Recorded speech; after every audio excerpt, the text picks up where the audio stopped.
I'm here virtually with Mark McClellan. Mark is an incredible resource for all of us during this very difficult time. He is a physician. He is a PhD economist. He is a former FDA commissioner, former head of the Centers for Medicare and Medicaid Services, and currently is the head of the Margolis Center for Policy Research. And perhaps most importantly, in terms of our ability to get access to him in this very, very difficult time, is he is a distinguished Fuqua professor. And so, Mark, we are thrilled that you can spend some time with our community in a virtual fashion. Bill, it's good to be joining you virtually. As you know, the Margolis Center is actually physically part of Fuqua, and that close connection between the business community and business-related research and policy research is a really valuable part of our ability to contribute effectively on policy. So thanks for this opportunity to be with you. Well, one of the bright sides of an environment where it's hard to find silver linings is that this will give you broader exposure to the Fuqua community, since you are your home as a faculty member is with Fuqua. So I'm going to jump in to a series of questions where, in my opinion, you are the world's leading expert at the intersection of government policy and business.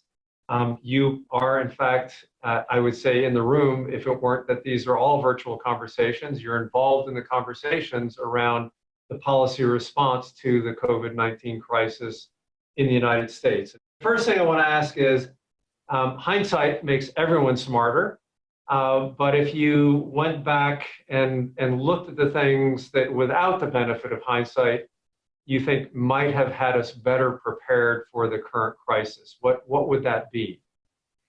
Well, Bill, we actually haven't had that much time to look back, given just how significant this pandemic crisis is right now. But you can always look back and see things that could have and probably should have been done better.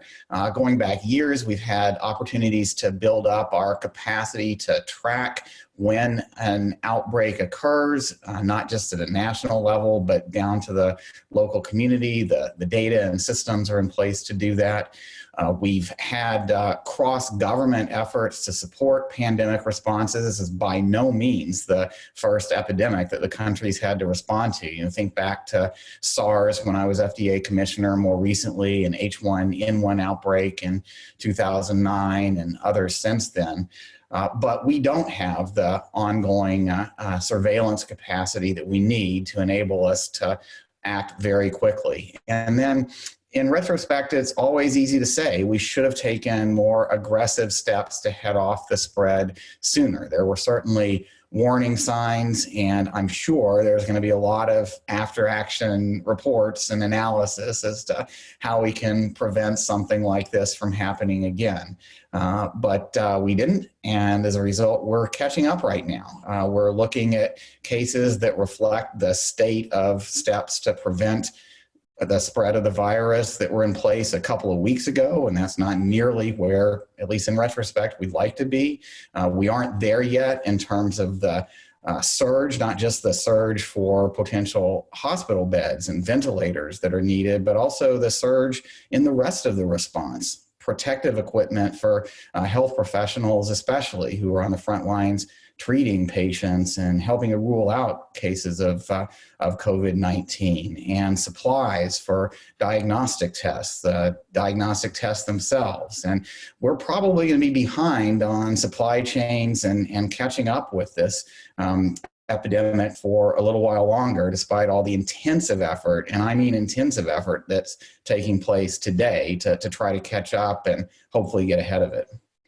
So from your point of view, I totally agree. There's little point in going back and pointing fingers and assigning blame. There is real value in figuring out the things that urgently need to happen now. So from your point of view, what are the steps that are just fundamentally important to try to get the situation under control? And so as we work our way through it, from the spectrum of what we've seen across different countries, where we've had some really bad outcomes and some better outcomes. How do we get towards the better end of the spectrum? Well, Bill, the response to every pandemic is fundamentally similar. This is just much more serious and intensive than most. First off, for a new type of viral infection, we just don't have any immunity and we don't have any treatments available. So first steps are always the so-called non-medical or non-pharmaceutical interventions. And that is what we are all living right now. For a typical outbreak like H1N1, you might see schools closed for a period of time. You might see businesses closed and other regional steps. We've taken those steps to the ninth or 10th degree. We haven't gone as far nationally as we could. There are a number of states now that are implementing so-called shelter-in-place steps. North Carolina is not quite there yet, but getting closer. And these are about the maximum steps that you can take to prevent person-to-person spread. And that's really important during this period when we know the virus can and is being transmitted often by people who are asymptomatic. And it's really important to help us slow down the surge in the need for treatment and other aspects of response that is coming. And that's the second part, is surging. So there are a growing number of cases out there in the country and around the world. We are still very much on the steep part of the S curve of cases coming to the point where they're becoming symptomatic and needing hospital care and the like. And when everybody says it's going to get worse before it gets better, this is what they mean. You will see hospitals, especially in the most affected areas of the country, like New York, out on the West Coast, maybe New Orleans, filling up, and hopefully we'll be able to meet that surge. As I said before, we've also got real shortages of all kinds of supplies that are needed to go along with this, especially the masks and gowns and some of the reagents and pipettes and swabs that are needed to do all of the increased diagnostic testing. And right now, a lot of the focus at the federal level is on catching up in those dimensions and managing surge as best we can. And that's why the so-called non-medical intervention steps, all of this extreme physical distancing is so important right now when we don't have a whole lot of other alternatives.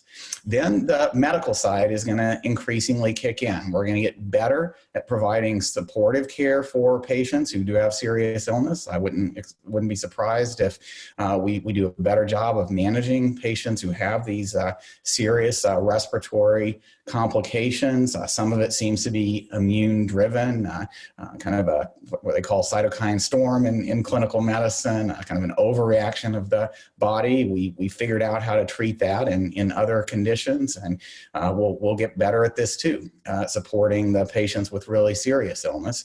We're also going to get better at some of the therapies, but that's going to take some time. The vaccine for this condition, I think, is very achievable, but not in a matter of months, probably a year and a half, even though there is an intense effort across the public and private sectors worldwide to test out a range of promising vaccine candidates. And even though all of the major pharmaceutical companies, biotech companies that are in this space are really devoting a huge amount of effort to it and preparing manufacturing capacity and all those things that you'd like to see happen. But that's still a ways down the road. Sooner will be drugs that have some antiviral effects, that they're active against this particular virus. A lot of compounds that we know have antiviral effects, and that scientific evidence from a preclinical standpoint, AI, animal studies and the like suggest will have an effect on the COVID-19 progression. There also are some very promising treatments based on immune responses. So patients who have recovered from COVID-19 have had their immune globulins used from their serum. Those have had effects in China and elsewhere, and we now have the technological capacity to do monoclonal versions of those antibodies at large scale. So companies like Regeneron are working on that now, going into clinical testing. And that's more in the matter of months and hopefully just a few months. And then, as I mentioned, some other types of therapies, ones that might mediate immune responses, things like that, also in process, literally hundreds of treatments. And then we're working on the diagnostic test side too. Right now, we've got a shortfall in the number of tests available. That's improving. That capacity is improving by the day, both because we're bringing more supplies online and because companies in the diagnostic space are developing tests that can be run on a lot more of the platforms that are out there. These include today the so-called PCR test, but FDA just approved a point of care test, one that doesn't have to be sent off to a lab for hours today, one that can be run on machines that are in hospitals, and hopefully over the coming weeks can be run on machines that are in clinics or in these special pop-up locations, drive-throughs and the like, that are good ways to test people who may have been exposed and may have COVID-19 without exposing anyone else in the healthcare system. So all of that capacity is going to ramp up as well. That's going to help us get ahead of the new cases as they happen and help us tamp down better on future outbreaks. But that's still a little ways down the road at this point. We've got some weeks ahead of us of just dealing with the current epidemic and the continuing growth in hospitalizations that's going to happen based on the cases that are already out there before we put in these intensive physical isolation steps. And we've probably got a little ways further to go in places like North Carolina that haven't gotten there yet to make sure we've got really strong physical isolation measures in place to head off future cases. Okay, so I'm gonna, that was a lot, and I'm gonna unpack some of those things that you talked about. Starting with, in our previous conversations, you've talked about this is really a supply chain crisis. And so as you think about the supplies that we need to get into the hands of the right people at the right time, do you think this is a time when the president should invoke this Emergency Powers Act, or do you think that there will be market-based solutions as companies see the need and incentive to step up and solve these challenges? Yeah, I think it may be some of both, Bill. The president has highlighted that he does have the authority to use and has signed all the authorizations needed to activate the Defense Procurement Act. But as you said, they haven't actually come in and commanded production of a new facility to redirect dealing with the supplies needed for the response to the pandemic. Instead, they've had some quite good response, they think, from different manufacturers. So auto manufacturers converting to ventilators, alcohol manufacturers, spirits manufacturers converting to hand cleaners and the like, and a lot more expectation of supply of masks and some of the equipment for the large number of cases, like the swabs for doing diagnostic tests. I think we'll have to see. The supply is going up. The demand is also going up as we're entering this very difficult phase of this epidemic. But so far, the administration's seems to be getting, definitely is getting significant response from the business community collaboratively to redirect resources. And I know this is a high priority for business organizations, the United States Business Roundtable, Chamber of Commerce, and other industry groups have put together cross-company collaborations to help the federal government respond. Hopefully that's going to be enough and we won't have to take more drastic steps.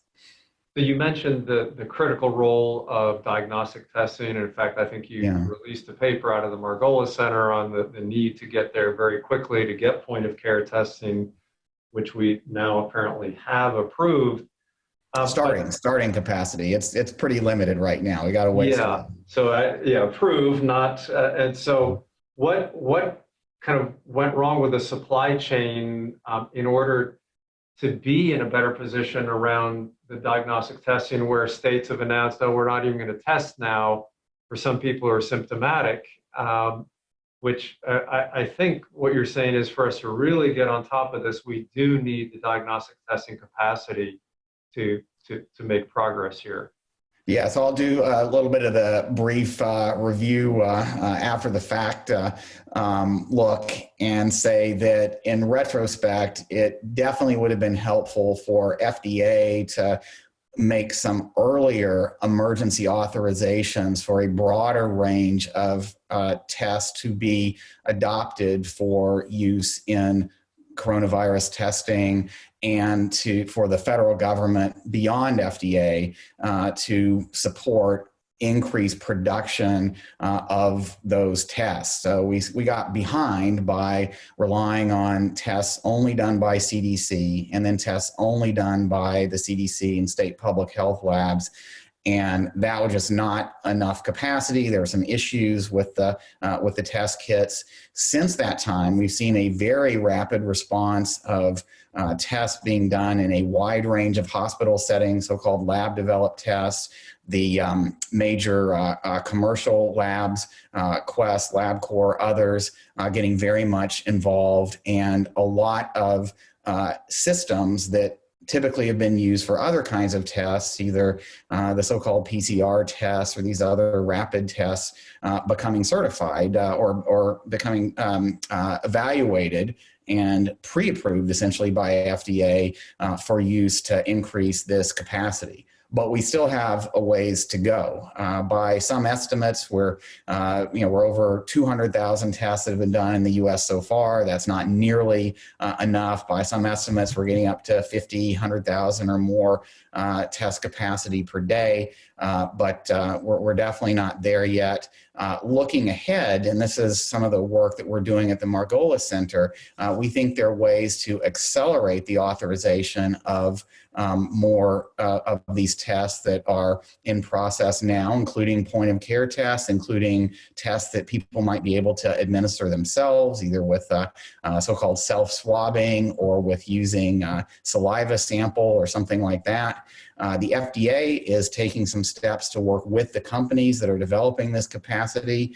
I think there's probably more that needs to be done there, that we could have a kind of a national mobilization of ways of validating those tests quickly, and then some pre-commitments by both government, including the Medicare program, which is seriously affected, their beneficiaries are seriously affected by this condition, and maybe by the private sector as well, to pre-commit to buy a large supply of these tests to get more capital into the manufacturing process as well as the development process. But I think this is all going to get significantly better on the diagnostic testing side over the next few months. So again, we're not there yet, as you said, Bill. The advice is for people who are asymptomatic, even for those who are not that seriously symptomatic, to be at the back of the line behind seriously ill patients in the hospital who have a more significant risk of exposing medical personnel and others. But I think that's going to change over the next few weeks so that we can get to the point where we're doing a much better job of early detection and surveillance, and where we really can start getting a handle on how many cases are there actually in different parts of the country, and how effective have our non-medical physical isolation steps really been. So I always knew there was a thing called strategic oil reserves. I didn't know there were strategic emergency medical reserves. Yeah. Has that been helpful, or has that not produce the kind of support that we need around things like swabs and so on? It's definitely been helpful, but again, in retrospect, if you were really planning for a pandemic like this one, you would have had strategic reserves that were several orders of magnitude larger than what we've actually had on hand. So we do have additional ventilators. We did have additional masks. We're in addition converting some over from the military side and its reserves. But we're still playing catch up on supply, just given the magnitude of this outbreak and its impact. Okay. You kind of now turn into the treatment side of things. Well, treatment and prevention with a vaccine. You've already released a paper saying you think this can be done. This can be expedited. Tell us a little bit about what has to happen in order to get more viable treatments and to ultimately get to a vaccine in a very short period of time, at least on the kind of the standard scale of approvals. Yeah, let me talk about the shorter term treatment opportunities first. That's probably not going to be vaccines, barring some kind of miracle. I think that, again, is year and a half, and for large scale availability, maybe even a bit further out there, despite some very intensive efforts going on. So in the short term, the easiest things to test and to get into clinical testing right now are antivirals, or drugs that are thought to have antiviral activity that are already on the shelf, including drugs that have been approved for other uses. Those have the advantage of having a good set of safety track records available for them, and drugs that are in development but that could be accelerated.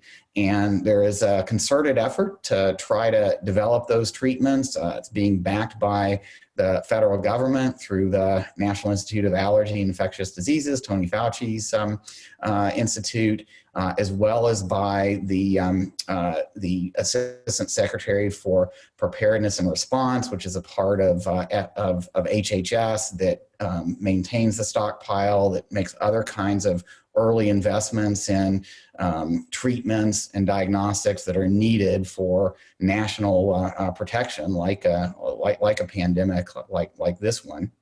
So that kind of testing is underway now. I think the questions that we should be focusing on now is whether those clinical tests are happening as quickly and effectively as they could be. This is not an easy time to do clinical trials. You don't want people who aren't that sick to be going anywhere near clinics or hospitals. So better for these kinds of prevention-oriented or early-stage treatments to be done virtually if possible. So we're seeing a big shift, just like we're doing in Duke education and research. The same thing is happening in clinical research, a big push into what we can do more virtually.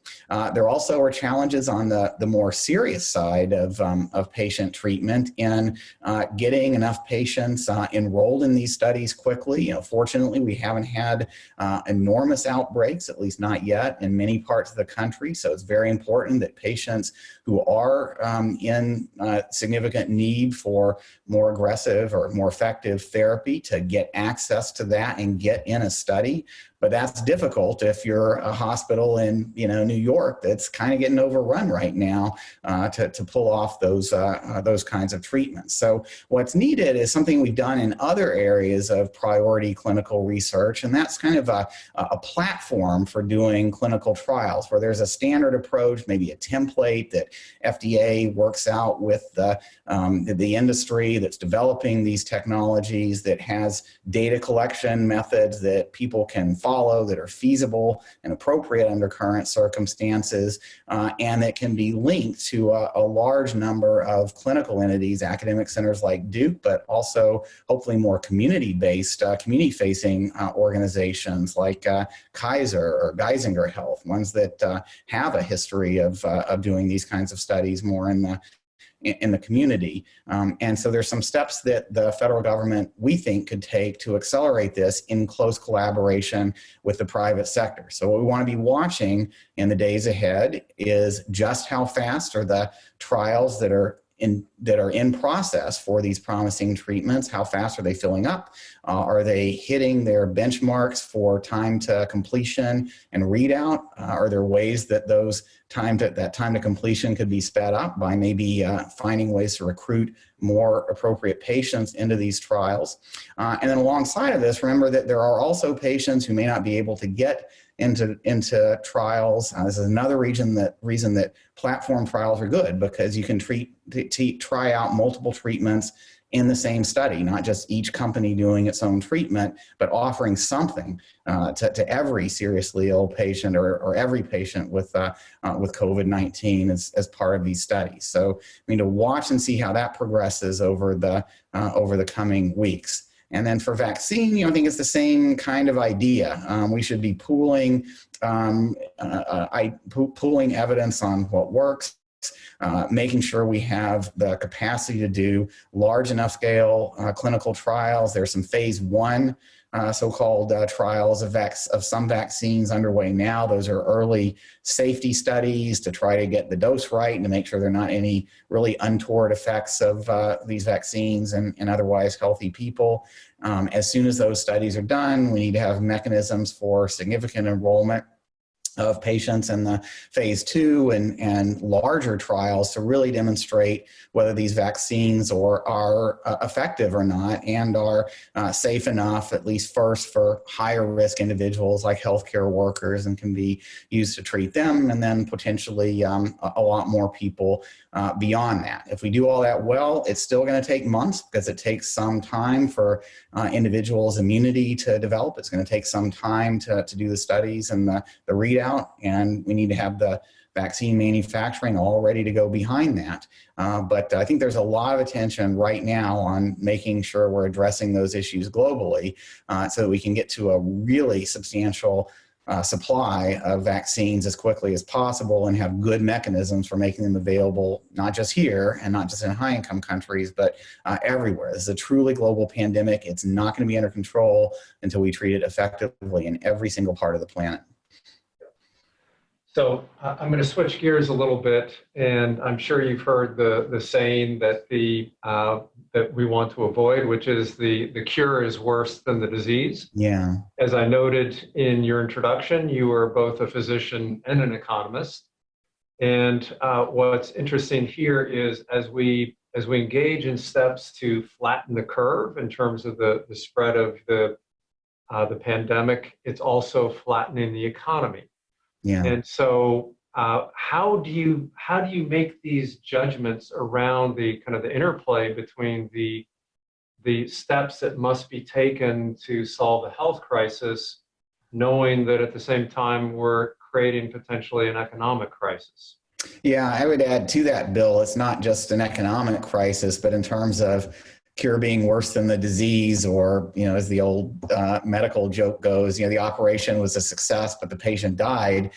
There are health consequences of the extreme steps that we're taking now. Not only mental health consequences for people who are in isolation, which are going to get more serious, but also for people with chronic illnesses, people with other kinds of conditions that just can't get nearly as effective treatment.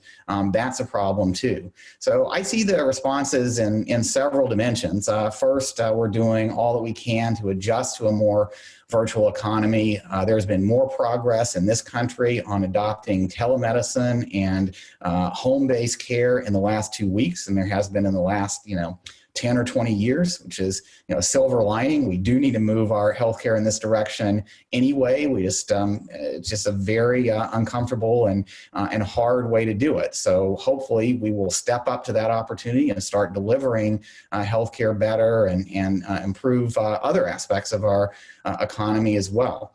But the sooner we can move away from these extreme isolation steps, the better from an overall economic standpoint. And I don't think that has to be a year and a half from now when we have a vaccine. Remember that the effect, there are countries around the world that have had a more modest effect of COVID-19 because they have been able to do a combination of appropriate social isolation measures, early diagnostic testing and broad availability, and then the capacity to respond really quickly when there is an identified outbreak. These are hard things to do with COVID-19 because there's a significant amount, maybe even majority of transmission via people who are not symptomatic or are not symptomatic very much. But if we do have really good broad diagnostic testing capacity, including those point of care tests that are in development now and not that far in terms of weeks to a couple of months from potentially being available, if we are able to get through this initial surge of cases and get to the point where the number of new cases and the number of new hospitalizations and deaths is going down, not up exponentially, which could happen in a matter of weeks if we're really effective at this initial physical isolation, that is going to tend to get the virus spread to die out. It's going to snuff it out. And then if we can get to the point like other countries have, where there is a stable or low number of cases and where we have confidence, increasing confidence in our capacity to respond through quick detection of any outbreaks and quick isolation of and tracing and isolation of contacts, and some effective treatments, either prophylaxis or antivirals along with it. That's a very different place to be in, again, potentially in a matter of weeks. I wish I could give you a time frame for those kinds of changes happening, which would allow the economy to get going again, hopefully sooner rather than later. I think the next couple of weeks will be really important to see, now that we have taken some very serious physical isolation steps in this country, many other countries have as well. Is that going to be enough to really slow down the growth in new cases as we get through this surge that's upon us right now? And then we'll be able to start thinking about a really effective surveillance system that we can put in place. We'll start having some treatments that will have some effect and maybe can help with prophylaxis too. And that means, in the course of weeks to a few months, maybe a very different state than what we're in today in terms of economic outlook. And I think for everybody who hates having uncertainty about what the business opportunities, the economic opportunities look like, I think we'll get a lot more clarity on this in just the next few weeks. I don't think it's going to take that long to sort it out. I would say, though, that the normal that's coming after this in a few weeks to a few months is not going to be the old normal. It's going to be kind of a new normal with hopefully a bigger emphasis on healthcare that's delivered at home and in less risky settings, settings with less risk of transmission. It's going to be some measures of social isolation, probably no handshakes for quite a while. And it's going to be people getting used to the fact that they're going to have to get tested, hopefully much more conveniently if they have symptoms, and be responsible in terms of taking steps to self-isolate and to help with containing any future outbreak. But those things are potentially manageable in a matter of weeks. Okay. Well, that's encouraging. I'm going to ask a couple more questions that are a little bit more personal for our student community, about the economic consequences and the health consequences. So starting with the economic consequences, I mean, if we have a really hard landing with the recession, then I'm sure students are going to be worried about job opportunities and so on. So in terms of where there's going to be all kinds of investment made, do you have any suggestions for where students should be pivoting to take advantage of where there will be significant opportunities moving forward? Well, one of those areas that I'm feeling particularly close to day in and day out right now is in healthcare, where there is a lot of investment taking place, like we were talking about before, to retool our healthcare system in a new, more virtually oriented direction. As I said, that's going to stay with us for a while, certainly for the next year. So any healthcare organization, health insurer, health system like Duke, some of the innovators that are doing digital medicine, some of the stocks that are actually up like Teladoc, there are lots of growth opportunities there. And the hope also is that by having a relatively rapid response, one that's measured in weeks for some of these extreme physical isolation steps, pulling back rather than many months, and with more certainty coming over the coming weeks, that plus all of the really strong steps that the U.S. government, other governments are taking in fiscal and monetary policy around the world will help head off a long-term downturn in the economy as well. Okay. Now, turning to health consequences, as you know, there are positive tests in the Duke student community for COVID-19, and so this is not a theoretical exercise for the student community. So I'm just wondering, can you strike the right balance in kind of a final message to them around exercising the appropriate caution, compliance, self-monitoring, self-care, as well as don't get too freaked out, and try not to get too anxious about this. So can you kind of Yeah. give the Yeah, I mean, appropriate? we will. It's a great topic to end on. I mean, I am confident we're going to get through all of this. It's really just a question of how long it's going to take. We are going to have a vaccine. We are going to contain this virus. It is great to be living in an age, 2020. Yes, with globalization, it is faster for these pandemics to spread. But compared to, say, the last big one we had just over a century ago, where there were over 50 million deaths and even more worldwide, we're going to have a much better response this time. And at least we're living in an era where you and I can communicate with the rest of the Duke community. I'm giving my lecture tomorrow afternoon, almost as usual. So there's no need to despair. We will get through this, and we're gonna